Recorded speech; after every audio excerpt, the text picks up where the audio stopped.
Salon start करने के लिए स्किल्स आनी ज़रूरी है क्या, या किसी और को स्किल्ड ट्रेंड पर्सन को जॉब पे रखना चाहिए? पहली बात, कोई भी सैलून शुरू करने के लिए और उसको सक्सेसफुली चलाने के लिए स्किल्स का आना एक शर्त नहीं है। इनफैक्ट बहुत सारी सैलून चेन ऐसी हैं, बहुत सारे ऐसे सैलून्स हैं जहाँ जो फाउंडर हैं, जो ऑर्गेनाइजेशन है, वो skilled trained hair stylist, makeup artist या ब्यूटी थेरेपिस्ट नहीं है और बहुत अच्छे से वो सैलून को मैनेज करते हैं और वो सैलून चेन्स और ऑर्गेनाइजेशन या सिंगल सैलून अच्छे से चल रहे हैं। तो ये बिल्कुल भी ज़रूरी नहीं है, क्योंकि एक सैलून को चलाने के लिए ट्रेंड मैन पावर और या स्किल सेट के अलावा बहुत सारी चीज़ें चाहिए होती हैं, जिसमें हो सकता है कि आपको फाइनेंशियल नॉलेज हो, आपका बिहेवियर डिसिप्लिन है, ऑर्गेनाइजेशन और पीपल मैनेजमेंट है, स्केलिंग अप की आपकी कैपेसिटी है, आपका टेम्परामेंट है और मार्केटिंग है और अकाउंट्स एंड फाइनेंसेस हैं। ये बहुत सारी स्किल चाहिए होती हैं जो हो सकता है कि आप में एक स्किल्ड पर्सन के तौर पे हो या नहीं हो। ये कंप्लीटली आपके ऊपर डिपेंड करता है कि how you want to take it forward. लेकिन अगर आपको स्किल्स आती हैं तो उसके बहुत सारे एडवांटेजेस हो सकते हैं। वो एडवांटेजेस क्या हैं? वो ये हैं कि सैलून एक हैवीली स्किल बेस्ड इंडस्ट्री है, सर्विस बेस्ड इंडस्ट्री है, जहाँ स्किल सेट का अच्छा होना बहुत ज़रूरी है। तो जब आप खुद स्किलफुल होते हैं तो आप वो क्वालिटी को इंश्योर कर सकते हैं। आपको मालूम है कि सर्विस की डिलीवरी क्या होगी, कट की फिनिश क्या होगी, कलर का प्रिसीजन क्या होगा, ग्लो स्टाइलिंग या मेकअप में क्या एक्सपेक्टेड है आपसे। तो क्योंकि स्किल बेस्ड इंडस्ट्री है तो हमेशा स्किल का आना हेल्प करता है। दूसरा, आप हमेशा टैलेंट को नर्चर कर पाएंगे अपने हिसाब से। जो नॉन स्किल बेस्ड ऑर्गेनाइजेशन होती हैं उनको या तो ये पोच करना पड़ता है टैलेंट हायर प्राइस पे, या कुछ कंडीशंस को उनको मानना पड़ता है, या उनको ट्रेंड स्किल्ड लोगों को हायर करना पड़ता है to further train their people.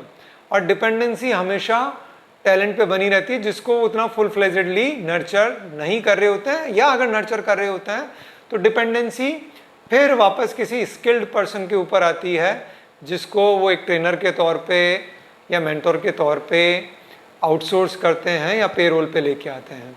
आप कॉस्ट इफेक्टिव भी हो जाते हैं क्योंकि आपको स्किल्ड मैन पावर को कम हायर करना पड़ रहा है या आप खुद तैयार कर पा रहे हैं, तो आपको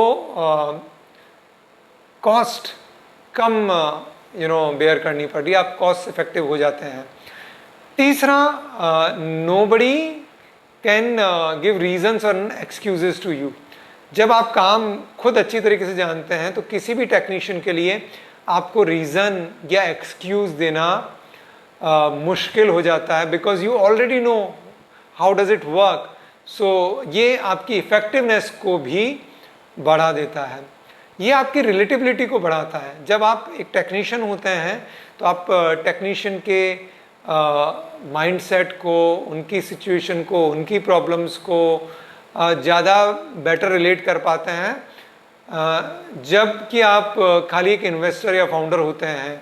ऐसा ज़रूरी नहीं है, but it help because you know कि आपका hair stylist, beauty therapist, makeup artist को क्या प्रॉब्लम आ सकती है कोई भी सर्विस डिलीवर करने में। तो एक रिलेटिबिलिटी होती है। एक और एस्पेक्ट होता है एस्पिरेशन का। जितने भी अच्छे स्किल्ड आर्टिस्ट हैं उनको बहुत सारे नए लोग या इंडस्ट्री के लोग रेस्पेक्ट करते हैं, एस्पायर करते हैं उनके जैसे काम सीखने का, बनने का। तो एक बहुत बड़ा प्लस पॉइंट होता है किसी भी ऑर्गेनाइजेशन या व्यक्ति के लिए कि जहां आप भी कंट्रीब्यूट कर पाते हो उन लोगों के जीवन में और वो भी आपको एक अलग रेस्पेक्ट या रेसिप्रोकेशन देते हैं because you know the skills. इसके अलावा एक बहुत इम्पॉर्टेंट फैक्टर है जो कि है कि आप कल्चर खुद की बिल्ड कर सकते हैं। तो कल्चर इन टर्म्स ऑफ किस आर्टिस्टिक तरीके से आपको काम करना है, किस तरीके से बिहेव करना है, क्या सर्विस के पैरामीटर हैं। तो जब आप खुद स्किल्ड होते हैं तो आप वो पैरामीटर बना सकते हैं, इनकॉर्पोरेट कर सकते हैं डाउन द लाइन अपनी टीम के अंदर। तो आपके प्रश्न का जवाब ये है कि स्किल आना ज़रूरी नहीं है सैलून ओपन करने के लिए, चलाने के लिए, क्योंकि बहुत सारे स्किल सेट और भी चाहिए होते हैं जिसमें टेक्निकल स्किल सेट सिर्फ एक पार्ट है।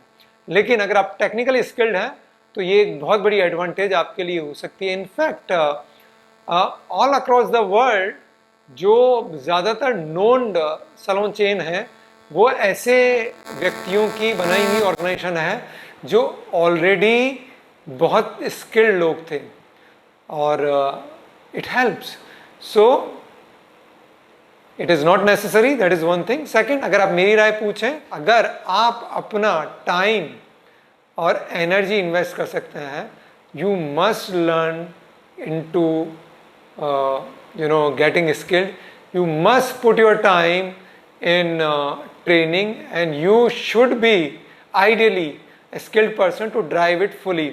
कोई भी बिजनेस जब आप करते हैं उसको इन एंड आउट अगर आप जानते हैं, इट ऑलवेज हेल्प्स। फिर ये आपके ऊपर है कि आप जो आपकी नॉलेज है या जो आपका स्किल सेट है, किस स्किल सेट को आप कितना टाइम देना चाहेंगे बिजनेस को ड्राइव करने के लिए, थ्राइव करने के लिए और सस्टेन करने के लिए। Thank you.